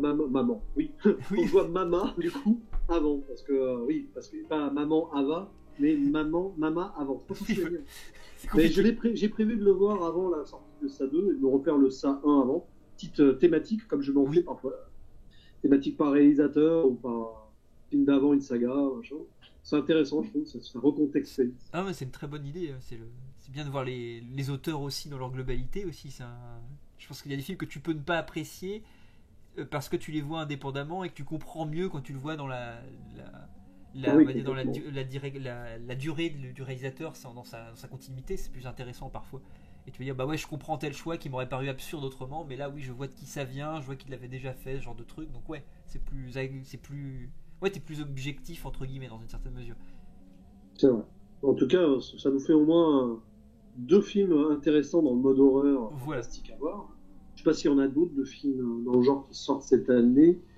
Bon, il y a peut-être la suite de Shining, là, je sais pas ce qu'ils vont Oui, nous en faire. Je sais pas si t'as vu là. bah, c'est Mike Flanagan, donc j'aime beaucoup Mike Flanagan, donc ça c'est. Et puis il y a Joker, Et qui il a y a l'air Joker, très oui. glauque Oui.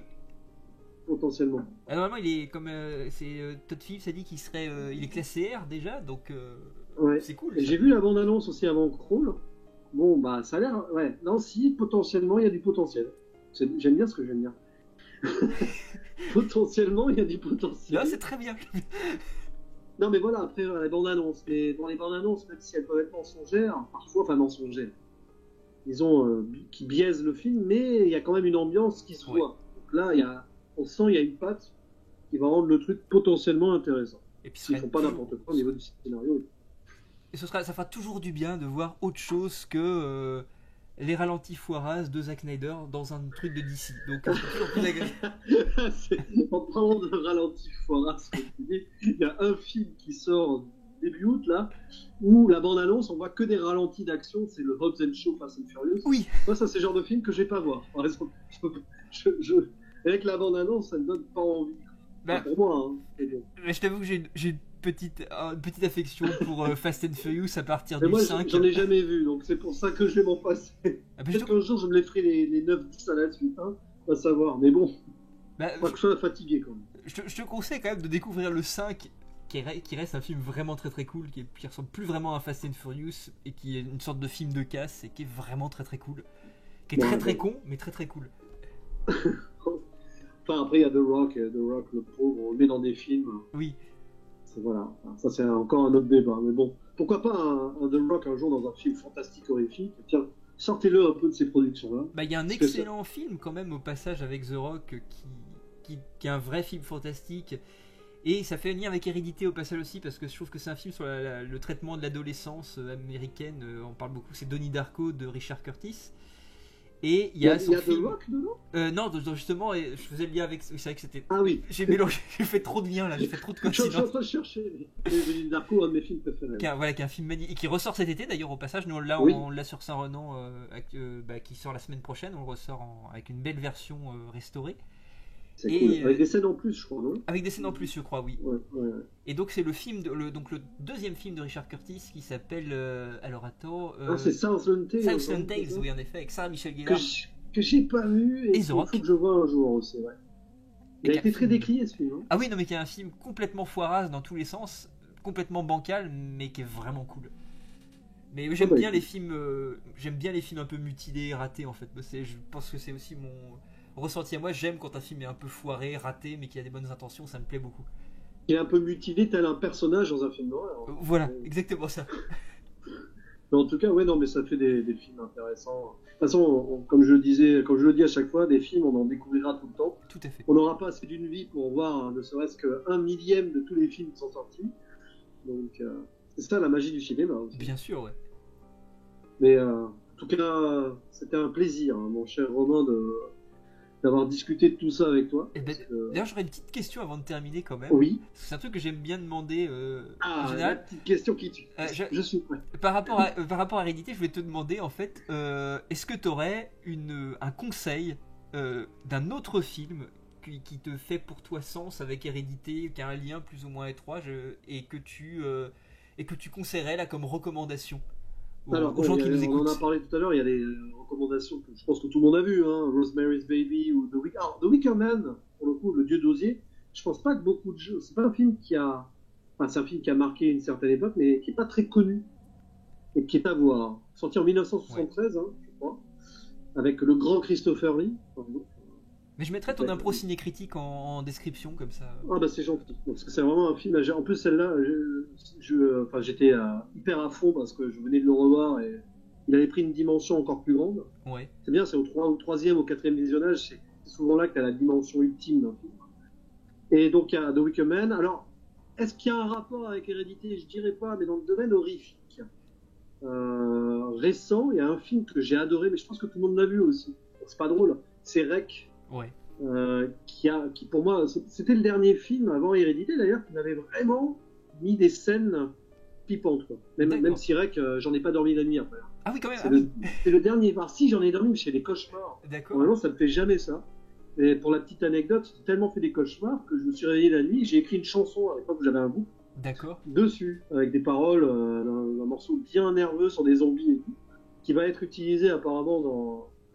Parce que le groupe continue, ils vont le réutiliser les paroles bientôt sur une composition, donc ça me fait plaisir. D'accord. Donc tu vois, c'est des trucs comme ça. Après, des films comme ça. Alors, qu'est-ce qui pourrait. Parce que c'est vrai que dans le style d'Hérédité, c'est pas facile. Hein. Non, c'est compliqué, c'est vrai. Oui. C'est pas facile, mais non, mais The Wicker Man, pour le coup, ouais. Même s'il n'y a pas vraiment. En fait, il n'y a pas de lien, c'est tout le lien avec Midsommar. Mais c'est un film qu'il faut voir, quoi. Ouais. Au moins une fois dans sa vie. Et puis, bah, s'il y en a qui n'ont pas vu Rosemary's Baby, Rec, ou qu'est-ce qu'on pourrait citer d'autre, Projet Blair Witch à la rigueur, parce que j'ai une grande tendresse pour ce film. De même. Parce que je l'ai découvert dans les conditions parfaites, à minuit, le soir. J'avais pas internet, il y avait une rumeur comme quoi l'histoire était vraie. C'est ultime quand tu vois un film comme ça. Le premier ARG de l'histoire, peut-être un des premiers ARG. En plus. Et peut-être le deuxième ou troisième found footage de l'histoire, puisqu'il y a quand même Cannibal Holocaust et Axan avant, mais ouais. Ah oui, alors Cannibal Holocaust, il faudra que je le voie un jour aussi. Et puis alors, bon, un grand film d'horreur comique aussi. Oui. C'est Brain Dead, de Peter Jackson, que j'adore, qui est pour moi le summum de l'humour horrifique. De toute façon, Peter Jackson, il a quasi fait que des bons films. Oui, c'est vrai. Même Fantôme contre Fantôme aussi, ça n'a rien à voir avec l'horreur, mais très très bon film. Donc voilà, alors c'est vrai que après des films, je cherche des films plus underground d'horreur, mais là en tête, il n'y en a pas qui me viennent. Mais bon, je sais pas. Voilà, mais bon, j'en ai cité quelques-uns quand même. Et Bad Taste, qui était pas mal aussi en mode film foirasse total de Peter Jackson, c'est assez drôle aussi. Et c'est vrai que après j'ai des images de vieux films que j'ai dû voir à la télé et tout, un peu horrifique, machin, sur Canal+ à l'époque, mais j'ai pas les titres en tête. Des fois, je sais pas si ça te fait ça, et quand t'as vu un film plus jeune et que tu sais pas, t'as pas d'informations dessus, t'aimerais retomber dessus. Puis bien sûr, Cabal aussi. Ah oui. Le grand Cabal de Clive Barker, qui en termes monstres Lovecraftiens est très fort aussi. Ouais, qui est magnifique ça. Puis l'Antre de la folie aussi de Carpenter, qui est un de mes films préférés. Qui présente bien le côté folie aussi d'ailleurs. Il y a peut-être des liens avec Hérédité sur l'Antre de la folie. Moi, ça fait à vérifier parce qu'il y a le côté un peu sataniste, folie, tout ça. Ouais. Donc voilà, enfin il y a plein de films. C'est vrai que c'est pas évident comme ça. Et tout ce qui est Carpenter, déjà, de toute façon, tous les films de Carpenter, on peut y aller les yeux fermés, hein, quasiment. Bon, il y en a qui sont moins bons que d'autres, mais ça reste toujours intéressant. Oui, voilà, ça reste quand même. Il y a quand même toujours à prendre quelque chose dedans, de toute façon. Et puis Sans un bruit, on l'a cité tout à l'heure, qui est très intéressant aussi, mais qui n'est pas en rapport avec Hérédité, mais qui fait partie de ces films fantastico-flippants, qui sont différents et qui méritent d'être mis en avant. Et allez voir Crawl aussi, qui n'a rien à voir, mais c'est très sympa. Donc voilà pour l'horreur et le fantastique qui me vient en tête. J'en oublie certainement, mais ça. Non, mais c'est bien, ça fait des choses à voir pour ceux qui nous écoutent. Et puis Hellraiser, que j'ai découvert aussi un peu grâce Oui. à toi récemment. Hein. Enfin, grâce à toi et grâce à Az. Az l'épouvantail, qu'on salue aussi. Gros salut. Et Nicolas Artopoulos. On m'en avait beaucoup parlé de Hellraiser, donc je l'ai enfin découvert sur le tard. Et oui, comme quoi. Qu'un Qui film est, génial. qui est très passionnant aussi comme univers. Donc ouais, il y a tellement de films. Il faudrait que je fasse un jour un petit recueil sur les films d'horreur qui m'ont marqué. Ça pourrait être intéressant. Petite liste dans un coin.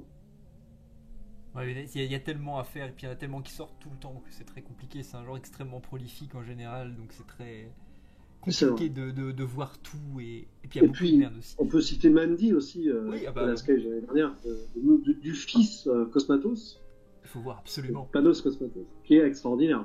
Ça va au-delà de l'horreur, là, on est dans la vengeance, la folie.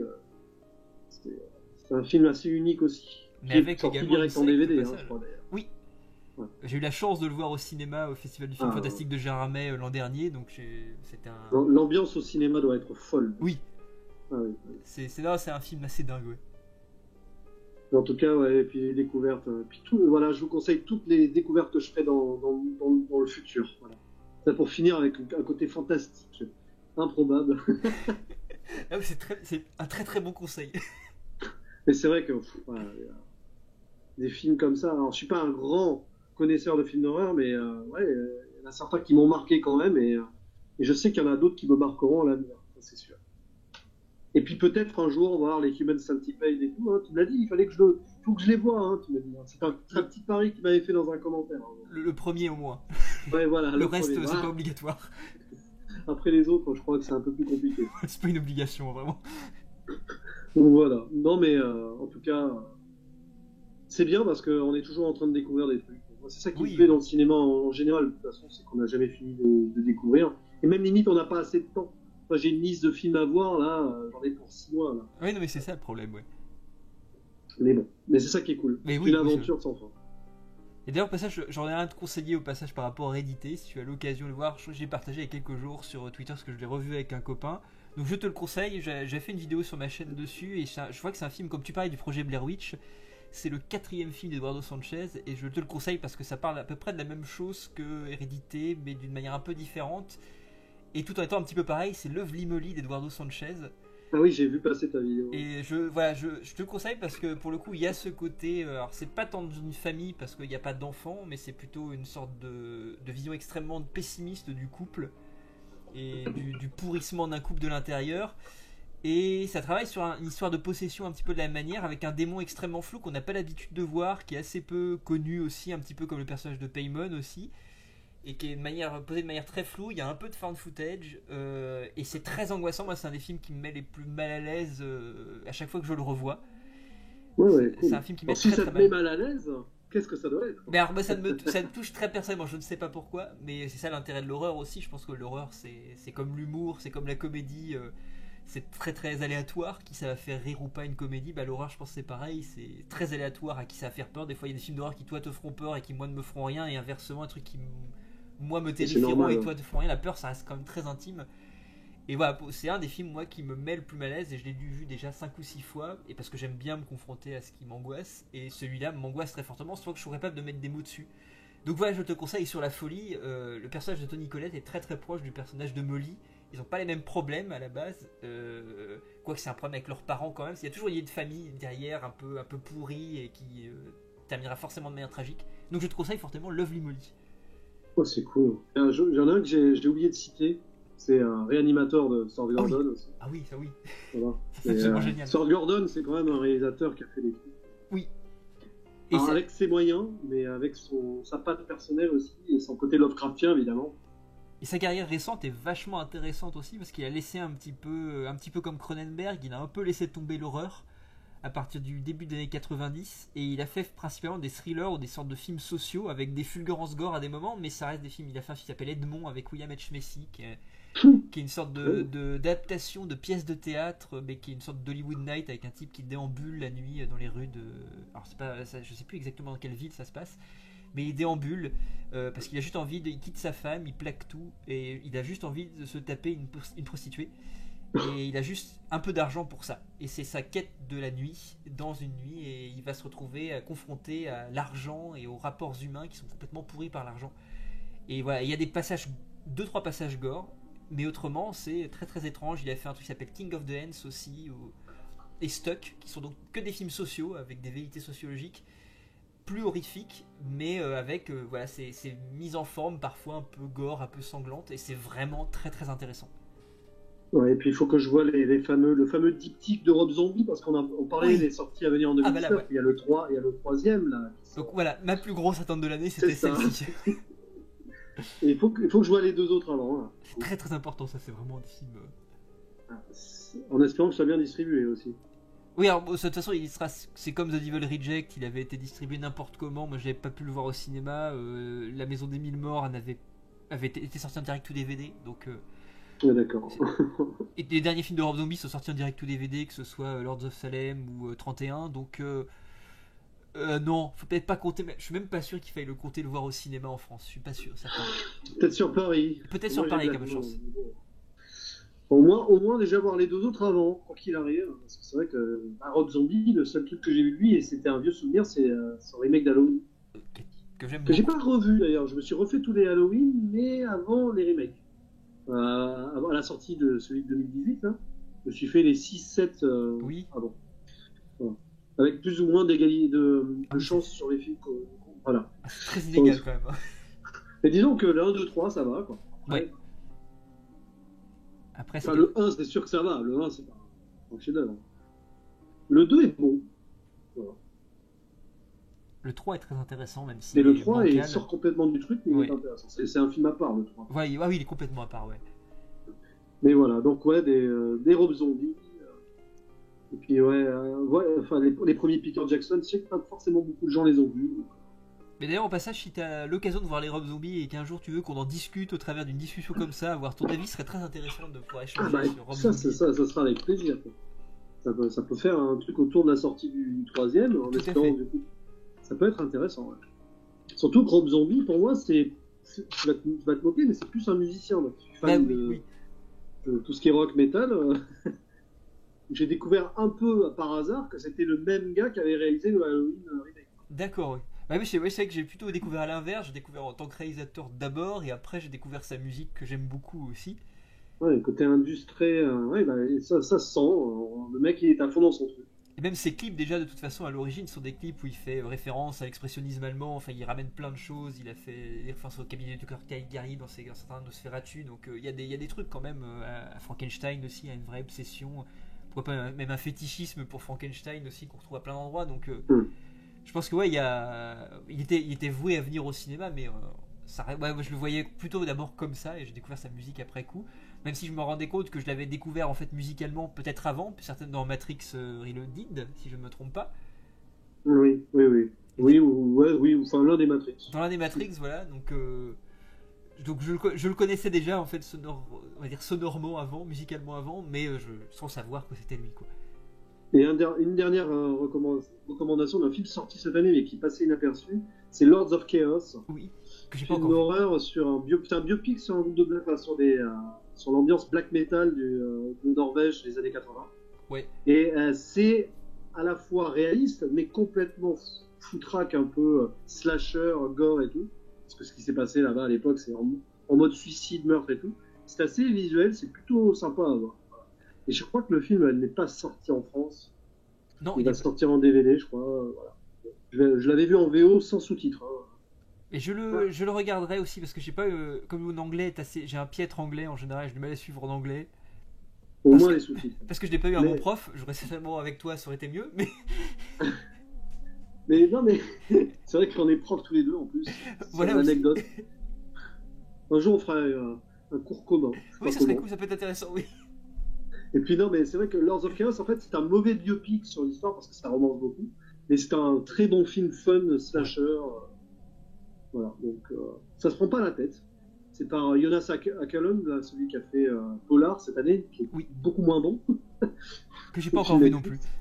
Mais voilà, c'est un réalisateur visuel qui se lâche. Donc, c'est sympa à voir. Bah je le note celui-là, faut que je le vois parce que j'avais vu donc ton appro ciné critique dessus, donc que je mettrai aussi en description au passage. Moi, je vais arriver à tout retenir ce que tu j'ai vas dit. mettre plein de trucs en description. Il y en aura, on va faire une longue description, c'est cool. Non mais bon, en tout cas, Donc voilà, voilà, en tout cas. un film à voir. Quoi. Bah écoute, en tout cas, merci pour cette discussion. Ah bah merci à toi, c'était un grand plaisir. Et encore, on aurait pu faire 3 heures de plus, mais bon. Ah oui, quand je même pense, penser- oui. Faut penser à ta connexion qui va uploader le truc et aux auditeurs qui vont souffrir. Ah Bon, oui, de toute oui, façon, oui. ils peuvent écouter en plusieurs fois, hein, ça, c'est sûr. Hein. Oui, ça, oui, il faut leur ménage pendant ce temps-là, il faut leur cuisine, leur vaisselle. C'est ça. Ah oui, bah, c'est exactement ce que je fais quand j'écoute des podcasts, comme ça je fais autre chose, la vaisselle, le truc. Et bah c'est exactement ce qui se passe aussi chez moi le soir. C'est bien, vous découvrez notre intimité un petit peu et ça c'est beau. C'est ça. Faites la vaisselle avec YouTube. Voilà, très très bonne. Et ne cassez rien, hein, parce que ça Voilà, serait dommage. oui, ce sera bien, ce sera de notre faute après, donc c'est pas bien. Non, mais en tout cas, c'était un grand plaisir. Et puis, il y en aura d'autres, ça c'est certain. Oui, Il avec y en grand aura plaisir. certainement même à 3, à 4, à 5. Hein, plus on est de fous, plus on rit. Mais oui, tout à fait, ouais. Ce serait bien de s'en organiser une avec Artopolis aussi, parce que je pense que. Voilà, la vidéo fera 3 heures, hein, évidemment. Oui, ah bah là, non, mais oui, ça va être proportionnel au nombre de personnes qu'il y a, bien sûr. Non, mais bon. Et puis, de toute façon, au plaisir aussi de se voir en vrai un jour. Parce Oui, que, de hein, même. il va falloir y songer aussi. Et puis on fera certainement une vidéo à cette occasion-là, ça peut être l'occasion aussi de... Ah, ben bien sûr, ça c'est certain. C'est devenu une tradition. Hein. Voilà. Et puis, bah, au plaisir de partager la passion, soit toi ou moi, avec nos auditeurs qui sont aussi nos amis et des passionnés comme nous. D'ailleurs, comme je le dis souvent maintenant, n'hésitez pas à vous lancer aussi, à Oui. faire des vidéos, des podcasts ou des écrits sur votre passion, parce que je sais que des gens hésitent parfois, mais il faut le faire. Hein. Parler de sa passion, je pense que c'est ce qu'il y a le plus beau. Oui, Le plus tout à beau, fait, partager sa passion et en discuter avec les gens. Voilà. Bah écoute, c'est ça, c'est de très jolis mots de fin. C'est très très bien. Bah écoute, je vais te dire à très bientôt. Et puis, À très bientôt de même. Et puis merci à tous pour votre écoute. Voilà, merci. J'espère que vous n'avez pas trop souffert sur la longueur, mais Oui, voilà. Et puis bah de toute façon on refera ça dans tous les cas. avec grand plaisir. Écoute, bonne soirée à tous en tout cas, on vous souhaite une bonne soirée et puis à très bientôt. À très bientôt. Ciao. Salut.